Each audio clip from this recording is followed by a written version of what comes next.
7, 6, 5, 4, 3, 2, 1. Discussing everything about the afterlife and spirit world. Coming to you all the way from Ireland. It's Sandie Byrne. Hey guys, and welcome to another episode of Life AfterLife with me, Sandie Byrne.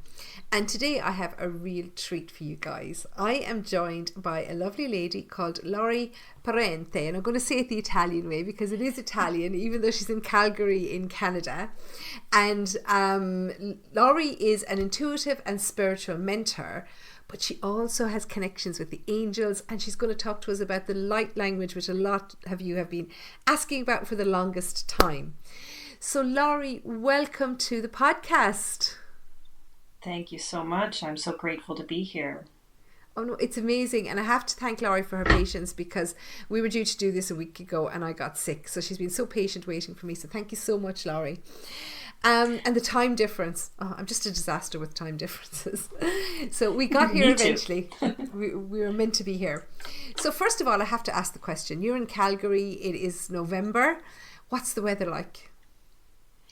We're experiencing quite a big storm right now, and when I got up this morning it was -9, and by Thursday it's supposed to be -17. So it gets quite cold in the winter. We have very big changes in our seasons. We go anywhere from -30 to +35 in the summer. So we have big shifts. Yeah, that is a huge change. Now, we're giving out because tonight it's supposed to get cold here, and parts of the country have had a bit of snow today, which would be very unseasonal for us. If we're going to get snow, it's normally around February, and then only a light drizzle. But it's to get down to -3 degrees Celsius. I'm not sure what that would be in Fahrenheit here tonight. I'm Celsius as well. Oh, you're Celsius as well. We okay, go so down. It's -9 Celsius. Yeah. Okay. It's cold. So we really have nothing to complain about here in Ireland. Okay, so I'll get into all the good juicy stuff that people want to hear in a second. But Laurie, if you don't mind, could I please ask you about your life, how you got into, like, what did you do before? How did you get into holistic work and spiritual work? You didn't just, you weren't born reading people, were you? No, I was very sickly as a young child, later diagnosed as celiac disease, but at that time they didn't know what it was. So I spent the first couple of my years in the hospital, and my angels were my best friends. They were the ones who were there, because at that time parents didn't stay in the hospital with you. There was very limited visiting hours, and you were kind of on your own. So the angels really started to show up for me. And then as I got better, and around the age of 4, when I really started talking to others about what I was seeing and hearing and feeling and sensing, it didn't go over very well. And it was, you're making it up. It's time to grow up. Stop. It's your imagination. So I learned very early on to kind of stuff that down. And then, went to school, did all the things, went to university, got a degree. I'm a musician. Started teaching piano, got married, had 4 kids, and it's like I had this private life with the angels that I didn't really discuss. And I think that happens to so many of us, because anytime that I would say something, people would say, "That's so weird, you're so weird, like, what are you talking about?" It gets mirrored back to us, those insecurities that we have with our connections. So it wasn't really until I was in my mid-40s, my kids were grown up, and it just started to get so painful to not be authentic with who I was. And I decided I need to explore this. I just have to. It was kind of like one of those frying pan over the head moments. You need to, or you're going to get sick, because when you tap down all of who you are, you're tapping down the joy, you're tapping down that authenticity. You're not who you are. So right away, I just made the decision, took a course on mediumship, and then started learning about angels, and started taking as many courses. I became a serial course taker, which I think a lot of us do, just to open up. And then really started working with my angels and with my team and with my people who are in spirit, and said, teach me, I'm ready. And spent maybe 3-4 years just working on it all for myself, and then it started to come out with other people. And instead of people saying, "That's weird, what's going on," they were interested in it. And people would start saying to me, you've got to start sharing this because you're really getting some great insight and what you're saying is really helping me.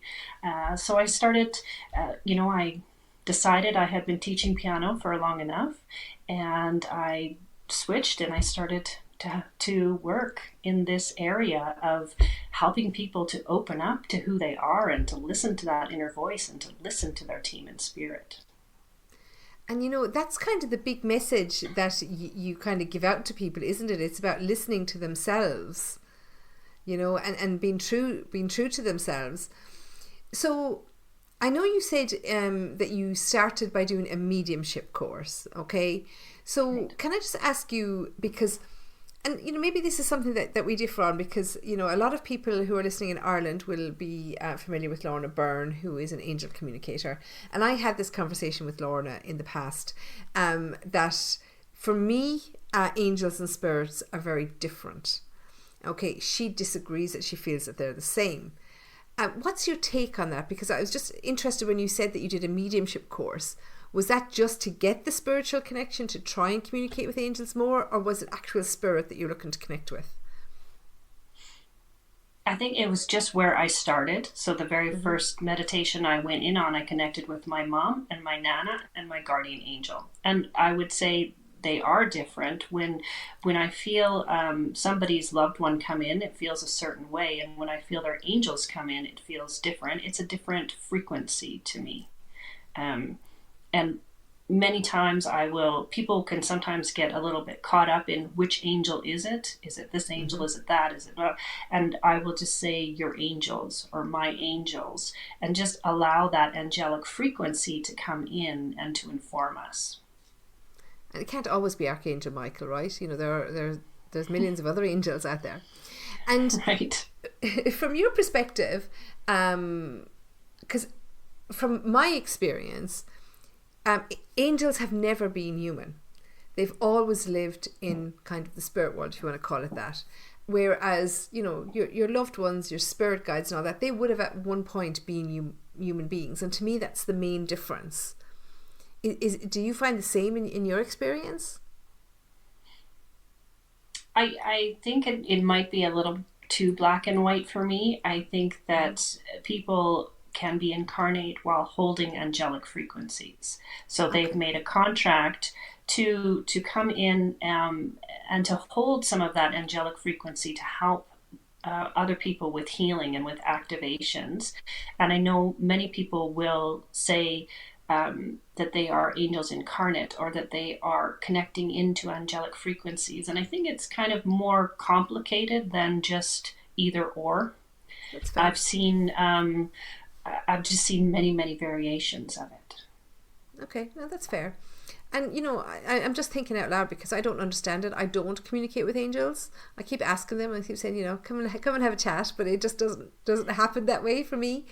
But I wanted to talk to you as well, because I know I read that you're an intuitive and spiritual mentor. I know you're lots of different things, but this was one sentence that I read about you. Okay, and could I ask you to explain to us, like, the difference between a psychic reading and spiritual mentorship? Are they the same thing? Are they different? Or what is the difference? I think it's important for us to use words that feel true to us. So for me, being a spiritual mentor is helping people to understand that they are a divine being having a human experience, and how they can tap into that aspect of themselves, their higher self aspect, and bring that more into their human life. So being a spiritual mentor just means helping people to understand I don't always like the word purpose, but their reason for being here, and the things that light them up, and why it lights them up, and why certain things are calling to them. I think we've been so conditioned to look to all the answers outside of us. So helping people to understand that the true answers lie within. Okay. And you mentioned it there, a soul's purpose. How, or can you help them find that? How do people find what their soul purpose is? I mean, does it change throughout our lifetimes, or are we here for a specific reason? You know, and I'm sure people ask you this all the time, especially people who have had, like, been bereaved to tragic circumstances, maybe suicide or something like this, and you're thinking, they're thinking, like, is this what I was put here for? You know, is this my sole purpose, to live this miserable life? You know, like, how do people find out what their sole purpose is? So I believe that our sole purpose, and it might sound a little simplistic, is to find our way back to loving ourselves and to loving other people. And that is our purpose. So the way that we get there is by going through healings that allow us to release old traumas and grief and all that kind of stuff, and finding that self-love, because we had it when we were kids, and then the world came along and gave us all these beliefs and all these conditions and all this stuff. And when we find that way to truly love and forgive ourselves, then we can love and forgive others, and we can love and forgive life, and really know that if we've had these specific challenges come into our lives, they've come here to grow us and to expand us. And that's not an easy thing when we have these terrible challenges come. But instead of saying, why is this happening to me? Why is this happening for me? And how can I expand through it? And that's very counter to what our culture teaches us. Yeah, absolutely. And I love the way you say, you know, that life happens and people happen to us. You know, like you mentioned that at the beginning, that people saying, oh, you know, you need to forget this silly nonsense, or their imaginary friends, or blah, blah, blah, blah, blah. And I tell so many mothers that contact me about what their children are experiencing, and say to them, you know, don't put it down. You know, don't tell them it's not there. You know, and try not to over encourage kids, you know, as in put words in their mouth, but listen to them and write it down so that you remember for them, because it's so important, isn't it? I know that I digress a little bit from your point, but, you know, people will be listening and they'll be thinking, my child is saying those things to me. And, you know, we can pick up that mantle without, as I say, without putting the words in their mouth. Okay. And, you know, it's just occurring to me, like, you know, because people have said this to me in the past, why do some people experience it and others don't? Is that something that you've ever come across, or have the angels ever spoken to you about that? Why do they choose some people to talk to and not others? So this is where I believe we all have the ability to speak to angels. We all have the ability to be guided. We all have the ability to find our voice. It's just that, again, the conditions or the beliefs that we're holding. And so it's really important to look at, you know, do I believe that only some people can do this? Or do I believe that it's possible for me? And if I believe it's possible for me, how can I go about opening this channel? And it's usually about opening our hearts and believing and trusting and having that expectation that this is going to work. And I'm excited about it, and I'm curious, and I'm asking the angels to come in and to guide me step by step in this communication process. I love it. So, because I don't communicate with angels, okay, it's just not my speciality. I communicate with spirit, people's loved ones and stuff like that. But I imagine, because I say the same thing as you do, okay, that everybody can do it. We just need to build up our own language, our own communication systems with people. But I'd imagine that the principles are the same in the way that we communicate with spirit as regards communicating with angels. Like, you know, the way we have the clairvoyance, the clairsentience, the clairaudience, all those things. Is it the same when you're communicating with angels?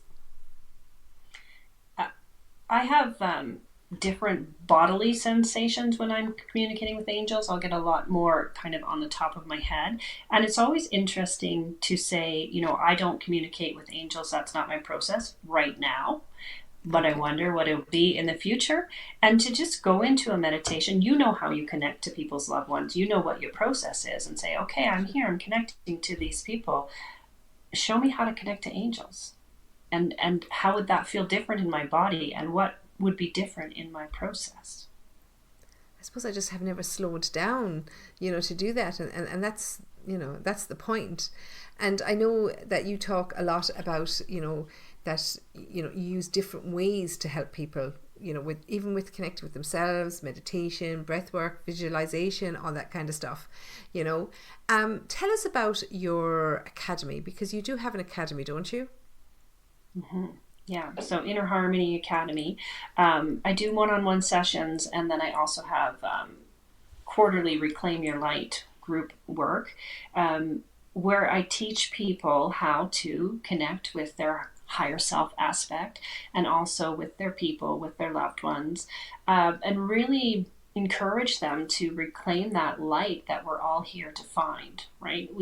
Maybe our light has gotten a little bit dimmed by circumstances or traumas or grief, and finding that light so that I don't know if you find this, but I find the biggest fear that people hold is the fear of death.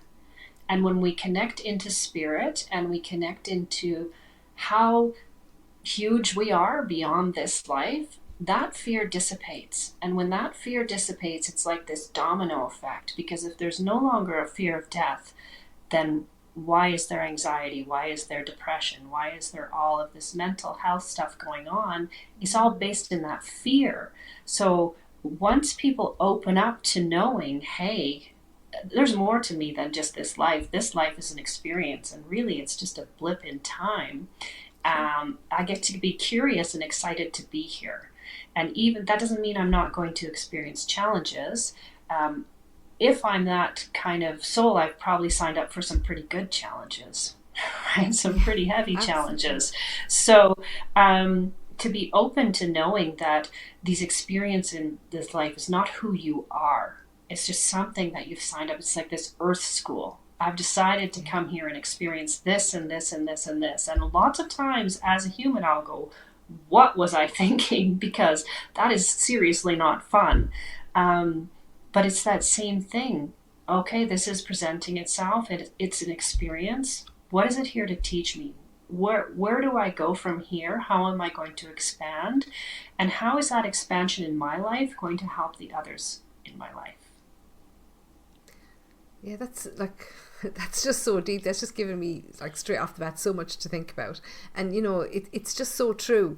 So I love that you touched on that, soul plan, if you want to call it that we have a plan when we come back here, because that was going to be my next question for you. Like, do you believe that there is a plan?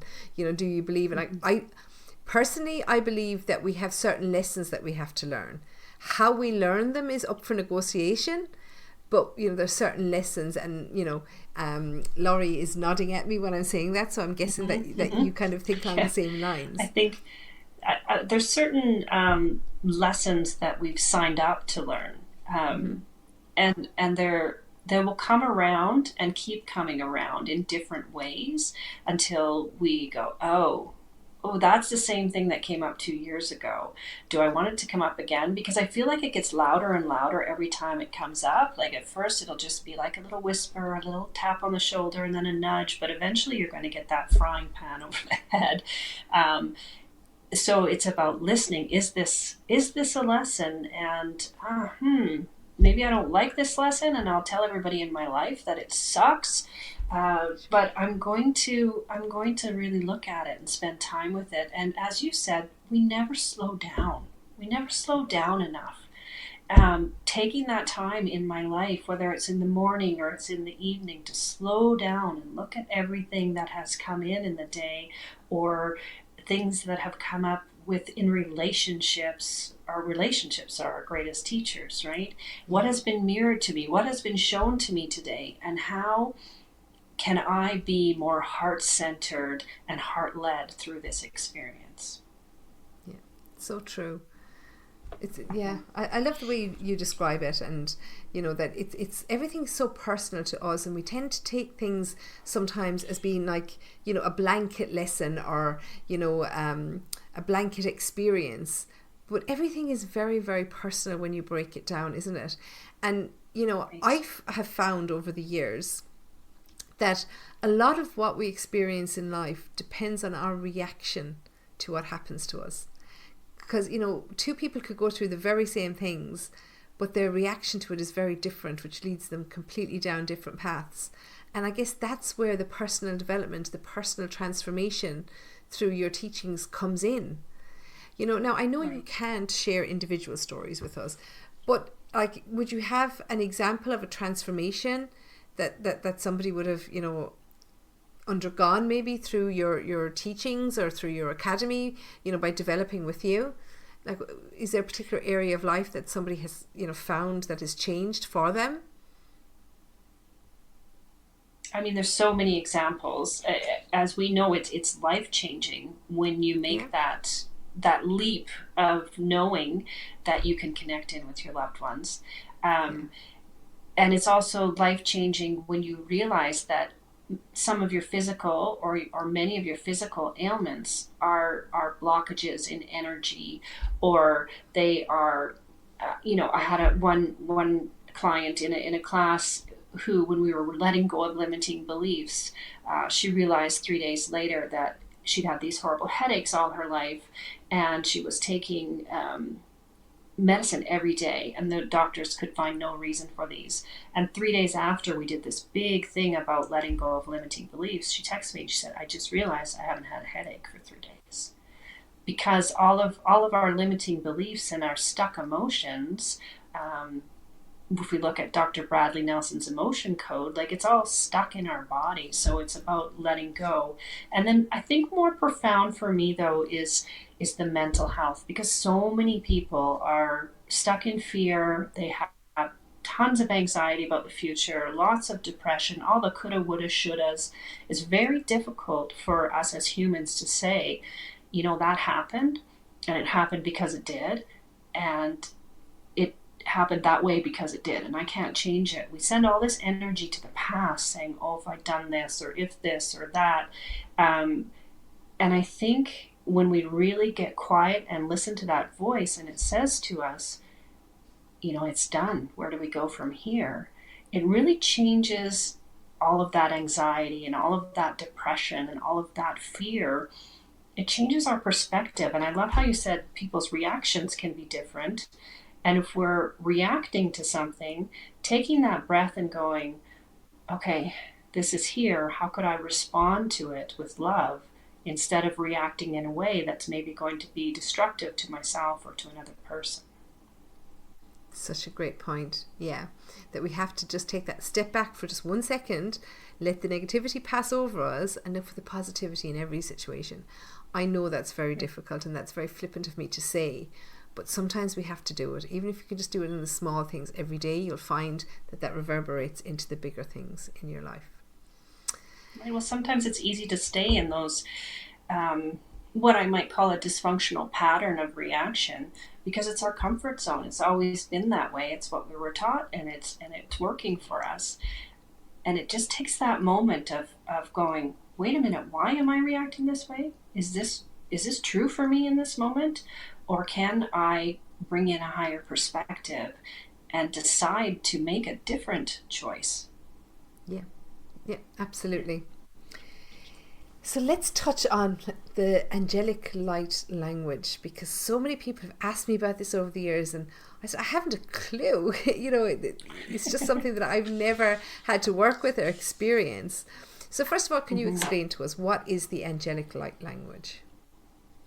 So light language is a channeled language from a higher aspect of self. It's a language of the heart. It's a language of connection. It's a language that bypasses the thinking brain and goes straight into our energetic bodies. And it's all about healings and connections and activations. And you will hear people sometimes will channel like a star light language. You'll hear people speaking a galactic language, or they'll speak ancestral or elemental. I love the language, and you hear people bringing through fairies, and all that stuff's really cool to me. But for myself, the language that I communicate with is from the angelic realm of the Elohim, which is a group of creator angels, and we're creating this new world. So there's many of us here now helping to create this shift from 3D to 5D into this, you know, this rainbow bridge into the new world. So we all can channel our higher self, our higher aspect, and some people will do it vocally. I have a friend who paints light language, which to me looks like the ancient kind of hieroglyphics. Okay. And I have someone who will, she does it with the singing bowls and she channels that way. So it's a language that when you hear it, it's very interesting because I can have a group of 12, 15 people and I can ask them about it afterwards and they will all have heard different languages within the language because their higher selves are filtering what they need in the moment. And one time I had a lady say, you just spoke in this ancient Chinese dialect that my great-grandmother spoke. And this other lady said, what are you talking about? She was speaking Italian.